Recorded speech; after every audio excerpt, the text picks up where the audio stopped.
So in the training of our mind for improving our mental health and our emotional health, we have these different skills and we're starting to explore different ones in these videos, and many are closely related. So I wanted to talk a little bit about savouring, which is a practice and a skill that I have found really useful for my own mental health and my own well-being in life, and actually working with a lot of clients, it seems to be a core skill that is worth spending some time on. So mindfulness is more of a flexible, open attention. You can train to be concentrated on a single thing, so we can have this focused attention, or we can have this broad, open awareness that's flexible and receptive to the present moment. But it's not really selectively attending to positive things. It treats everything openly and lets things come and go, rise and fall in the present moment. And what we have with savouring is slightly different. Savouring, we choose something positive, so there is a judgment there, there's a judgment of what is positive, whereas mindfulness will often be described as non-judgmental. And then we selectively attend to that positive thing, and also have some awareness in our body, in our mind, of the pleasantness, the enjoyment, all the positive emotions that come along with it. And then our attention dances between it. So our attention is on the thing we're savouring, but also with our body. So it's a bit different to flow, which is another related concept, where with flow we get more absorbed and we lose that self-focus. So they're all on a continuum and all related, but savouring really has this embodied awareness, this attention to what feels good as well. And we can practice and train this, and mindfulness will support this. So, we can pick one activity a day to savour, and classic examples are really simple things like having a shower or a bath, having your first cup of coffee or tea or glass of water, whatever you enjoy, and enjoying food or savouring connecting with someone or a hobby. So we just choose something that we do daily that we enjoy and that we think is pleasant and we want more of.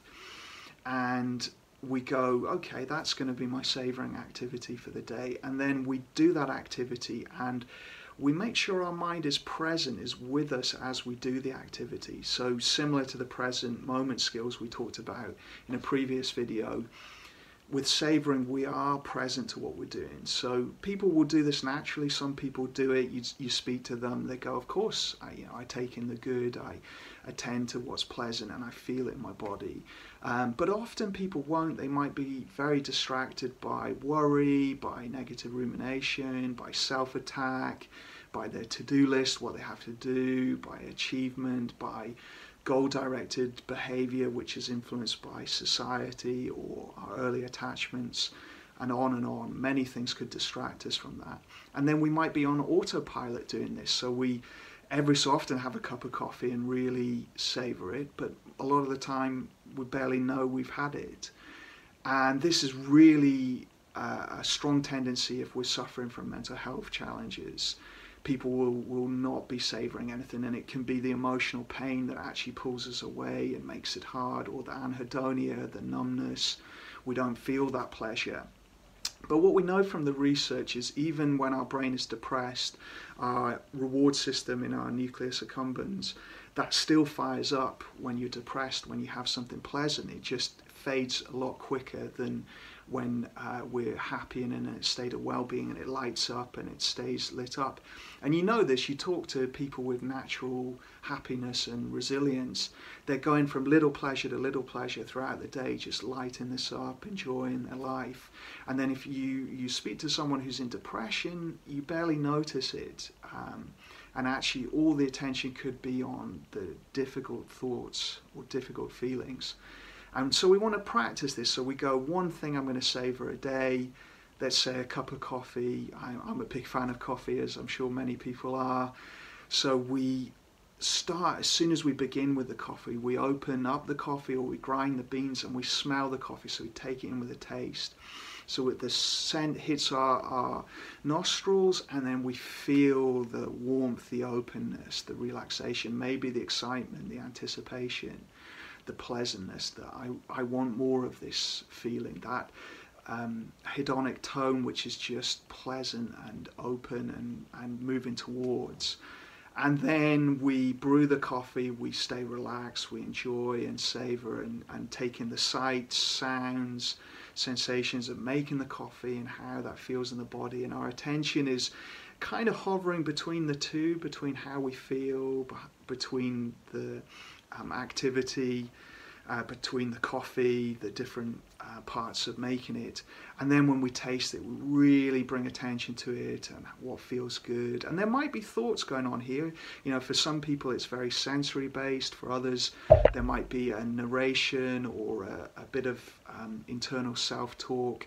Gratitude, savouring and gratitude are very related. So gratitude is actually the giving thanks to what we've received. So there's a cognitive part that takes it in, whereas savouring might be more on the sensory enjoyment level that really takes in the senses and how it feels in the body. So they're closely related and will support each other. So in our mind we might be expressing gratitude for the cup of coffee and the journey that those coffee beans have been on to get to us, that we have that time, that space to do it. And all of this is done very gently, without too much effort or too much trying to control. We just flow through this, allow this to happen.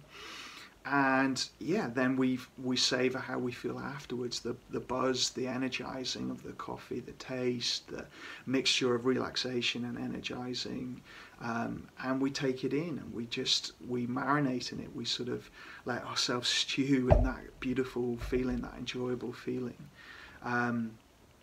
And it's a practice, and at times we all do this, and the kids will do this a lot. You watch kids, they will really savour and take in the good.